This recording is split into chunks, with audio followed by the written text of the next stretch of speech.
નમસ્કાર બાળમિત્રો, આજે આપણે પ્રકરણ 36 આકૃતિનું વિશ્લેષણ ભાગ 11 નો વિડીયો બનાવવા જઈ રહ્યા છીએ. તો એમાં આપણે NMMS માં પૂછાયેલા વધુ પ્રશ્નોની પ્રેક્ટિસ કરીશું. તો અહીંયા જે પણ આકૃતિઓ છે એમાં આપણે ત્રિકોણ ગણવાના છે. તો ચાલો સમજીએ પહેલી આકૃતિ. તો આની અંદર આપણે ત્રિકોણ ગણવાના છે. તો હવે આપણે કેવી રીતે ત્રિકોણ ગણીશું? તો આ છે ચોરસ. ઓકે, આ ચોરસમાં પહેલા નંબર આપી દો, એટલે 1 2 3 4. એટલે છેલ્લો નંબર કયો આવ્યો? 4. તો 4 ના ડબલ થી કરી દો 8. ઓકે, એ ક્લિયર? આ ચોરસ છે એની અંદર ત્રિકોણ ગણવા માટે આપણે આપી દીધા નંબરના કરી દીધા ડબલ, એટલે 8 ત્રિકોણ થઈ ગયા. ઓકે, હવે આપણે આ ત્રિકોણમાં ત્રિકોણ ગણીશું. તો કેટલા ત્રિકોણ થશે? એના 3. બરાબર ને? એના પાયામાં નંબર આપી દઈએ એટલે 3 ત્રિકોણ થશે. પણ આ ત્રિકોણ જે છે એ આની અંદર ચોરસમાં ગણી ગયો, એટલે આપણે કેટલા ગણવાના? 2 ત્રિકોણ ગણવાના. એટલે ચાલો આમાં 2 ઉમેરીએ. પછી પાછું આપણે આ ત્રિકોણમાં પાયામાં નંબર આપી દીધા, એટલે એના પણ 3 ત્રિકોણ થયા. પણ આ જે ત્રિકોણ છે એ ચોરસની ગણતરી વખતે આવી ગયો, એટલે આના પણ કેટલા ગણવાના? 2. ઓકે, આ ત્રિકોણમાં પાયામાં નંબર આપી દઈશું. અહીંયા જે ત્રિકોણ દેખાય છે ને એ એમાં, એટલે 1 અને 2, એટલે એના કેટલા ત્રિકોણ થશે? 3. પણ એના ત્રિકોણ આ ચોરસમાં ગણતરીમાં આવ્યા નથી, એટલું સમજજો. જો આ ત્રિકોણ અલગથી ત્રિકોણ પડે છે, એટલે એના કોઈ ત્રિકોણ આ ચોરસ, જ્યારે ચોરસના આપણે ત્રિકોણ ગણ્યા એની અંદર ગણતરીમાં આવ્યા નથી, એટલે એના 3 ને 3. તો હવે આપણે આ બધાનો સરવાળો કરીશું. 8 ને 2 10, 10 ને 2 12, 12 ને 3 કુલ 15 ત્રિકોણ રચાય છે. તમને બરાબર સમજ પડી? આપણે શું કર્યું? પહેલા તો આ ચોરસ છે એની અંદર ત્રિકોણ ગણ્યા, એટલે 1 2 3 4, છેલ્લો નંબર આવ્યો 4, એના ડબલ કરી દીધા એટલે 8. પછી આપણે આ ત્રિકોણની અંદર ઊભા ત્રિકોણ ગણવા માટે પાયામાં આપી દીધા નંબર, એટલે 1 ને 2 3. પણ એમાંનો આ જે ત્રિકોણ છે એ ચોરસમાં ગણાયો, એટલે આપણે 2 ગણ્યા. પછી આ પણ ત્રિકોણમાં આપણે ઊભા ત્રિકોણમાં પાયામાં નંબર આપેલો, આના પણ 3. પણ આ ત્રિકોણ જે છે એ ચોરસમાં ગણાયો, એટલે એને બાદ કરો, એટલે આના 2 આના 2, એટલે 2 + 2. પછી આપણે આ જે ત્રિકોણ અલગથી રચાય છે એના પાયામાં નંબર આપી દીધા, એટલે એના 1 ને 2 3. તો આપણી જોડે કુલ 15 ત્રિકોણ મળે છે. ચાલો હવે આપણે આ દાખલો ગણીશું. આ દાખલો તો ખૂબ સિમ્પલ છે.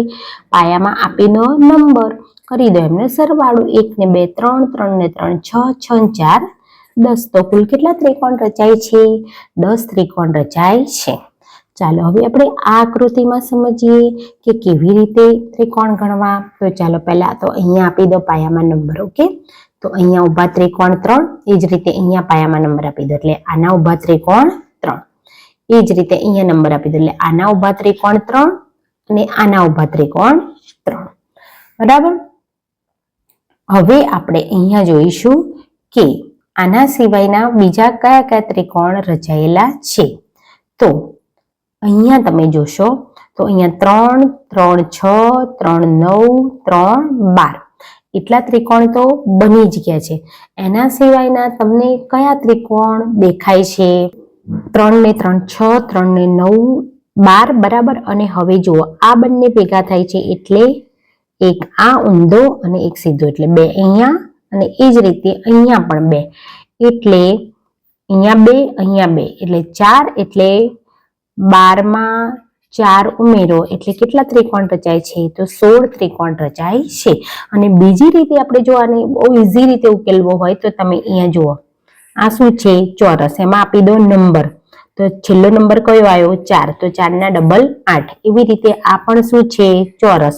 ચોરસની અંદર ત્રિકોણ ગણવા માટે આપણે આપી દેવાના નંબર. તો છેલ્લો નંબર કયો આવ્યો? 4. 4 ના ડબલ 8. 8 ને 8 16. એના સિવાય બીજો કોઈ ત્રિકોણ આમાં રચાતું નથી, એટલે કુલ કેટલા ત્રિકોણ રચાય છે? તો 16 ત્રિકોણ રચાય છે. ચાલો હવે આપણે આ આકૃતિમાં સમજીએ કેટલા ત્રિકોણ રચાય છે. તો આ આકૃતિમાં ત્રિકોણ આપણે ગણીશું આ રીતે. ચાલો, આના પાયામાં નંબર આપી ગયા એટલે આના 3, આના પાયામાં નંબર આપી ગયા એટલે આના પણ 3, આના પાયામાં નંબર આપી ગયા એટલે આના પણ 3. ઓકે, હવે આપણે શોધીએ આના 3 આના 3 આના 3 એટલે 9 થઈ ગયા. પછી જુઓ આ એક 10મો ત્રિકોણ અને આ સૌથી મોટો એ 11મો ત્રિકોણ. તો કુલ કેટલા ત્રિકોણ રચાય છે? 11 ત્રિકોણ રચાય છે. ઓકે, ચાલો આ આકૃતિમાં આપણે સમજીએ કેટલા ત્રિકોણ રચાય છે. તો આ તો નિયમિત બહુકોણ છે અને નિયમિત બહુકોણના ત્રિકોણ શોધવા માટેનું એક જ સૂત્ર છે, n નો વર્ગ ઓછા 4. અહીંયા આપણે બાજુ ગણવાની છે.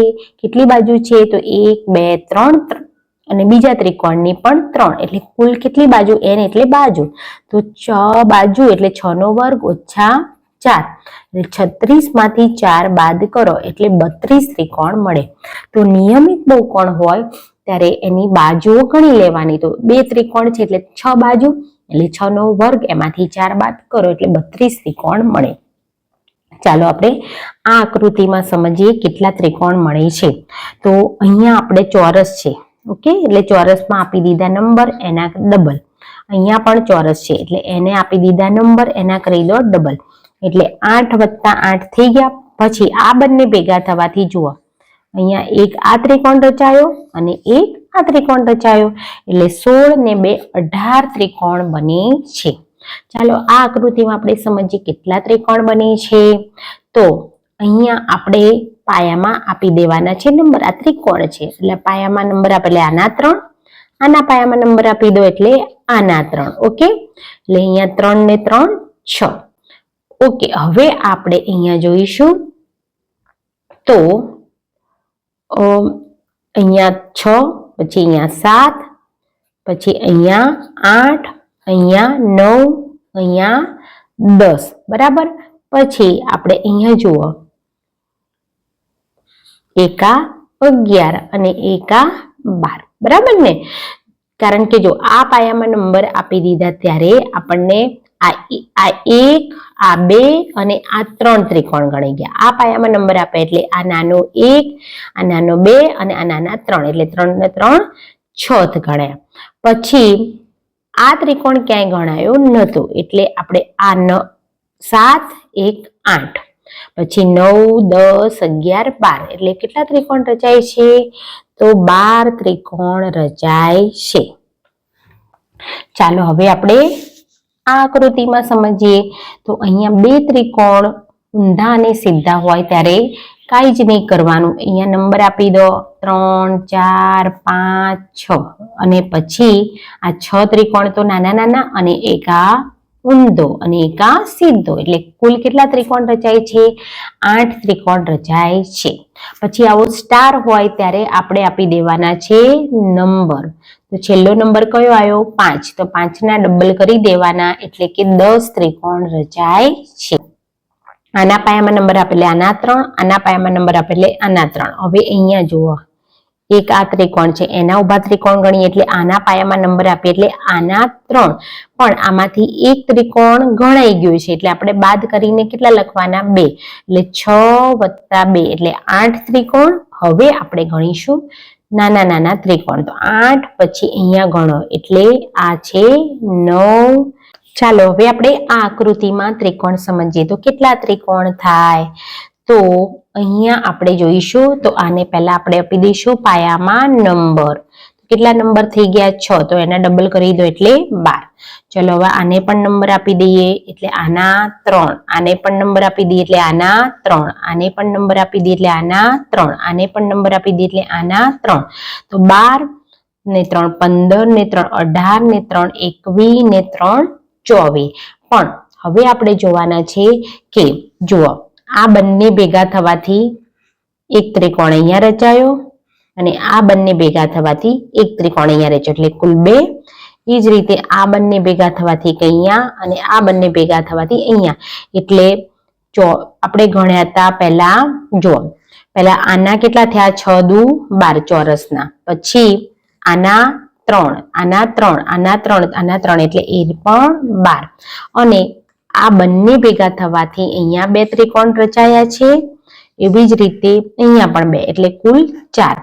એના સિવાય જુઓ ક્યાંય બીજો ત્રિકોણ રચાયો નથી એટલે આપણી જોડે કેટલા ત્રિકોણ રચાયા છે? તો 28 ત્રિકોણ આ આકૃતિમાં જોવા મળે છે.